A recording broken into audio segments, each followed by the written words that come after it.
El derecho laboral surge ante la necesidad de igualar a las partes, es decir, trabajador y empleador, porque en la práctica existen diferencias grandes.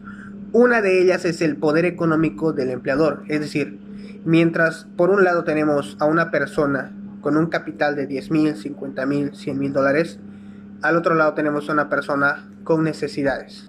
Mismas necesidades que van a provocar que acepte cualquier condición con tal de ganar un sueldo mensual. Incluso podría aceptar ganar menos de lo permitido por ley o trabajar más horas, o en resumen, todo lo que el empleador le pida en relación a que él necesita cubrir necesidades básicas como ser luz, agua, vestimenta, alimentación.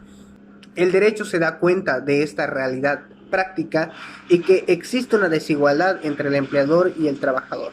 Por eso es que crea leyes más favoritistas, es decir, que son más protectoras del trabajador, generando o buscando tratar de generar una igualdad. Por ello, precisamente, se crean los principios del derecho del trabajo, que son la base sobre la cual se cimienta todo el derecho laboral. Uno de ellos es el principio protector, que en suma es uno de sus principios más importantes. Este principio tiene dentro de sí tres subreglas, que son la norma más favorable. Esta subregla establece que cuando existan dos normas, dos leyes, puede ser una ley departamental y una ley nacional, por ejemplo, el juez estará obligado, por sobre todo, a aplicar la norma que más favorezca al trabajador. La otra subregla es el indubio pro operario o interpretación más favorable al trabajador. Es decir, si existen dos interpretaciones de una misma norma, se debe de aplicar. El juez estará obligado a aplicar la interpretación que más le favorezca al trabajador. Y cuando el juez tenga duda, no esté seguro sobre qué decisión tomar, debe de decidir sobre lo más favorable para el trabajador. La última subregla es la condición más beneficiosa, que establece que existen dos condiciones, dos situaciones prácticas en los hechos, y que se está tratando de cambiar esa condición. Ahora, ¿qué condición debe regir o aplicarse?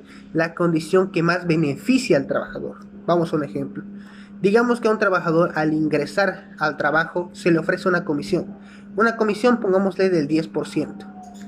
Después de 4 o 5 meses le dicen al trabajador, bueno, te vamos a disminuir la comisión al 5%. Esto no se puede en relación a esta regla, a la regla de la condición más beneficiosa.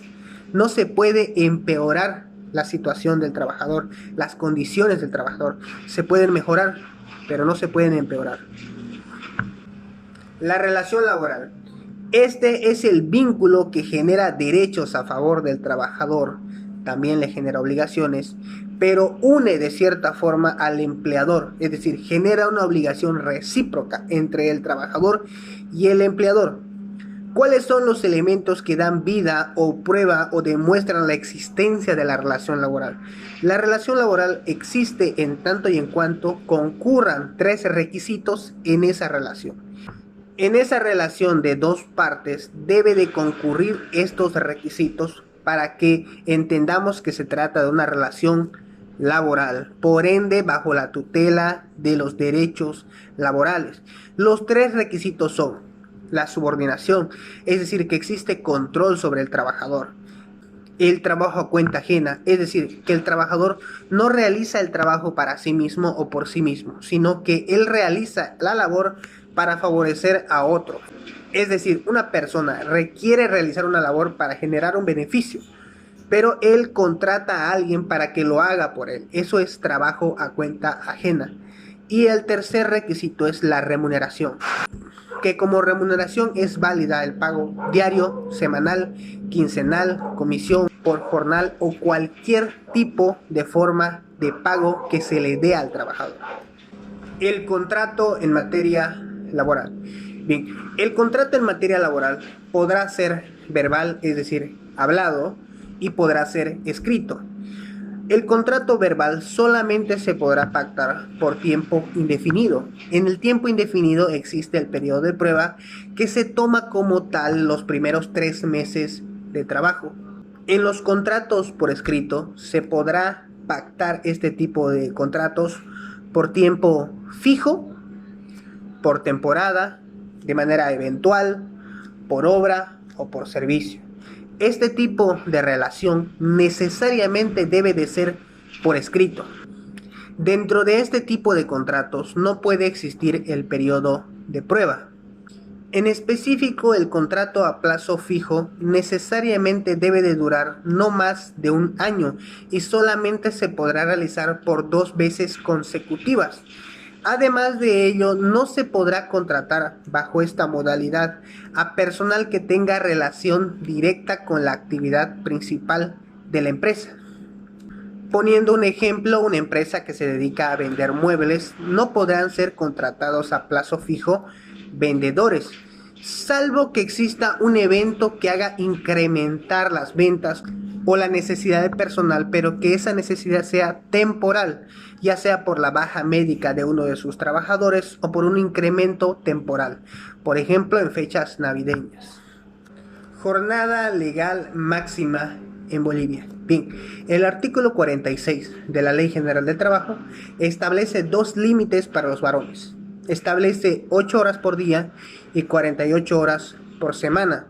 En cuanto a las mujeres, establece que la jornada máxima semanal será de 40 horas. Ahora bien, cuando el trabajador, ya sea varón o mujer, trabaja más de estos límites horarios establecidos por ley, corresponderá el pago de horas extras.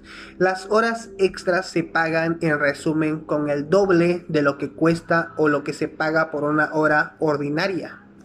En su segundo párrafo, el artículo 46 de la Ley General del Trabajo establece una excepción para personal de dirección, vigilancia o confianza, estableciendo que este tipo de personal podrá trabajar hasta 12 horas por día. Bien, al respecto hay que manifestar que este tipo de personal, si bien es cierto, podrán trabajar hasta 12 horas por día, eso no modifica la jornada semanal máxima de 48 horas a la semana. Es decir, podrán trabajar 12 horas por día, pero no más de 48 horas semanales sin que le corresponda el pago de horas extras. Asimismo, hay que añadir en relación a lo que sucede en la práctica que los guardias de seguridad no son personal de vigilancia. El personal de vigilancia son supervisores, son personal que vigila la labor de otros trabajadores. Podrá ser considerado personal de vigilancia, por ejemplo, el supervisor de otros guardias, que vigila que los guardias estén despiertos o cumpliendo su labor. Pero la labor directa de guardia de seguridad no es considerada como personal de vigilancia.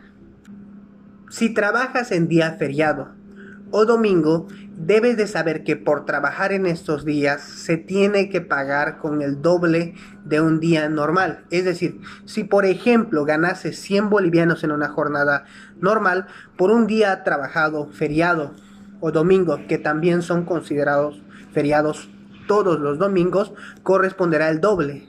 Es decir, 200 bolivianos, en el ejemplo de que ganase 100 bolivianos por día. El salario dominical es un derecho a favor del personal que es obrero. Los obreros se caracterizan por ser personal que realizan labor de carácter manual o que la empresa para la cual trabajan tiene como actividad principal la producción, es decir, la creación de carretillas, la fundición de metales, cualquier tipo de transformación de la materia prima en un producto. Por ejemplo, digamos que yo trabajo en una carpintería donde llega la madera bruta y esa madera bruta es transformada en muebles. Ese personal que trabaja dentro de esa carpintería, por dar un ejemplo, son obreros. ¿Cómo se paga el salario dominical? Bien, el salario dominical puede ser entendido como un incentivo semanal. ¿Por qué? Porque si el obrero cumple con su jornada semanal, poniendo el ejemplo de que sea de lunes a sábados, se hará acreedor a un pago diario adicional por el domingo no trabajado. Es decir, solamente trabaja de lunes a sábado, pero se le reconocerá un día de pago adicional. Es esto lo que establece el derecho al salario dominical. En otras palabras, puede ser entendido como el pago por el domingo no trabajado. Hoy vamos a hablar acerca de la jornada nocturna. La jornada nocturna, es decir, de noche, no es lo mismo que trabajar de día, porque implica un cansancio adicional. Esto ha sido estudiado científicamente. La ley en el artículo 46 establece que no se podrá trabajar más de 7 horas máximas por día en el turno noche. Además, establece que la jornada nocturna es la que comprende entre horas 8 de la noche y 6 de la mañana. En Bolivia, los trabajadores tendrán derecho a un seguro médico obligatorio que debe de ser cubierto y pagado por el empleador desde el inicio de la relación laboral. En específico, la ley que regula este tema establece que el trabajador, desde el momento de la relación laboral, debe de ser afiliado ante el seguro médico en el plazo máximo de 5 días desde iniciada la relación laboral. Asimismo, si después de este tiempo de 5 días tu empleador no te afilia al seguro médico, puedes afiliarte por tu cuenta presentando tu boleta de pago y algunos requisitos más. Si por alguna razón no has tenido este seguro médico durante toda tu relación laboral, puedes reclamarlo dentro del proceso judicial, es decir, puedes pedir que se te compense económicamente en el monto de las aportaciones que debió de realizar el empleador a favor del seguro médico. En la mayoría de los casos y la mayoría de los derechos laborales se adquiere después de haber vencido los primeros 3 meses de trabajo.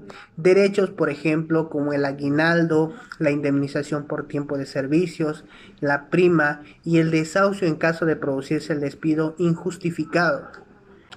El aguinaldo es un derecho anual, se le debe de pagar al trabajador un sueldo total ganado al final del año, en caso de producirse el despido antes de finalizado el año. Y si el trabajador es más antiguo de 3 meses, podrá ser acreedor a las duodécimas del aguinaldo. ¿Qué significa las duodécimas de aguinaldo? Que esto lo vamos a ver en todos los temas donde no se complete el año. Es decir, si un derecho es anual, pero yo no completo el año de trabajo, solamente me corresponderá una parte proporcional a los meses que haya trabajado. Vamos a un ejemplo con el aguinaldo. Digamos que un trabajador solamente trabajó 6 meses. Entonces, en consideración a que el aguinaldo es un derecho anual, se lo debe dividir entre 12 meses y ese resultado multiplicar por los 6 meses que evidentemente trabajó el personal. De igual forma, el derecho a la indemnización por tiempo de servicio es un derecho anual y de igual forma corresponde a un total ganado. Este derecho solamente se paga al final de la relación laboral o cuando el trabajador haya cumplido un quinquenio, que son más de 5 años de antigüedad en el trabajo. El derecho de prima de igual forma es un derecho anual. Este es dependiente. Depende si la empresa para la cual yo trabajo genera ganancias al final del año. ¿Cómo se realiza el pago? Del 100% de ganancia que adquiera la empresa, debe de extraer un 25%. Ese 25% será repartido o de ese 25% se le deberá de pagar a los trabajadores de a un sueldo total ganado en el caso de alcanzar o a prórrata y proporcional al sueldo que tenía cada trabajador. El desahucio se da ante el despido injustificado o intempestivo del empleador, ya que los trabajadores tienen el derecho a la estabilidad laboral. Este derecho establece que el trabajador, mientras cumpla con sus funciones, tiene el derecho de mantener su trabajo, porque el trabajo le asegura al trabajador el cumplimiento de sus necesidades básicas, como son la vivienda, la alimentación y la vestimenta. Entonces el empleador, si es que uno de sus trabajadores ha adquirido este derecho a la estabilidad laboral, solamente podrá despedirlo invocando una causal de despido.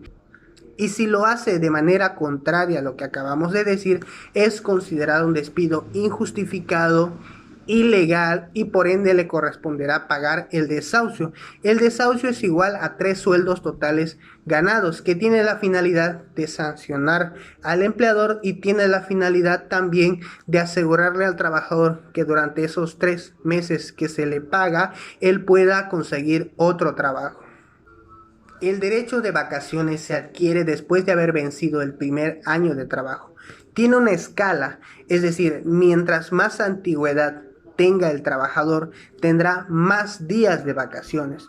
La primera vacación se da al año de trabajo y se le debe dar al trabajador 15 días hábiles. Estos 15 días en los que el trabajador descansa deben de ser remunerados de igual forma por el empleador. El bono de antigüedad es un derecho laboral que pretende incrementar la ganancia que obtenga el trabajador en relación a que éste es más antiguo, por ende tiene más experiencia y conocimiento de la labor que realiza. El primer bono se da después de haber cumplido o vencido los 2 primeros años de trabajo y es solamente del 5% de incremento. La escala que describe los diferentes bonos que van incrementando conforme el trabajador tenga más antigüedad están descritos en el artículo 60 del Decreto Supremo 21060. ¿Cuál es el modo de cálculo? Digamos que en el año 2022 corresponde el bono de antigüedad. Bien, agarramos el salario mínimo, 2.250, y esto es indiferente si el trabajador gana el salario mínimo o gana un salario básico, como ser 5.000, 10.000 o 20.000 o lo que gane. El bono de antigüedad se calcula siempre con el salario mínimo. Entonces, agarramos los 2.250, lo multiplicamos por 3. Ese resultado lo multiplicamos por el 5%. Ese resultado debe de ser añadido en la boleta de pago al salario total ganado. Ese pequeño incremento, ese es el bono de antigüedad.